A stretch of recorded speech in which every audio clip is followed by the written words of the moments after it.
Ինչ ակնկալիքներ ունեք այսօրվա դատավարությունից, ինչպես տեսանք անցած անգամ դատը հետաձգվեց, մեղադողներից մեկը չեն ներկայացել, միգուցե այսպիսի մեջ աջակցությունից վախեցան։ Չէ, ասի, որովհետև դատախազը նոր էր նշանակվել Դավիթ Համբարձումյանի գործերի պահով, խնդրեց դատավորին, որ ժամանակ տան, ժամանակ են տվել, այդ պատճառով հետաձգվել։ Բայց այս դատավարությունը բոլոր այնտեղ գնում է ամեն ինչը նորմալ, տեսնենք էլի, պետք է որ հաջողություն լինի, եթե արդարություն կա, պետք է թողնեն տղայիս։ Այսինքն ձեր պնդմամբ ինքը մեղավոր չի այս գործում։ Մանե ջան, ինքը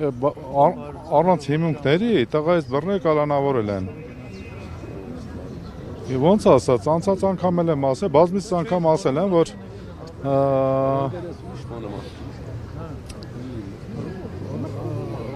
ապօրինի շինծու մեղադրանքով գտնում է բանի անազատության մեջ։ Ես ասել եմ բազմիցս անգամ, բայց բաց թողնելու պահով տեսնենք, եթե արդարություն կա, պետք է բաց թողնեն։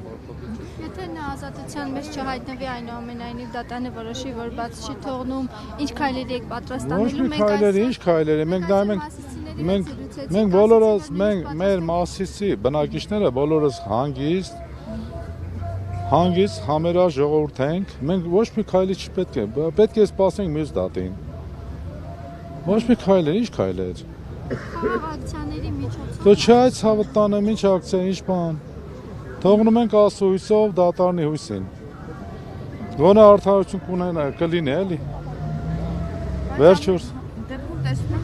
Վերջով արդարությունը հաղթելու է։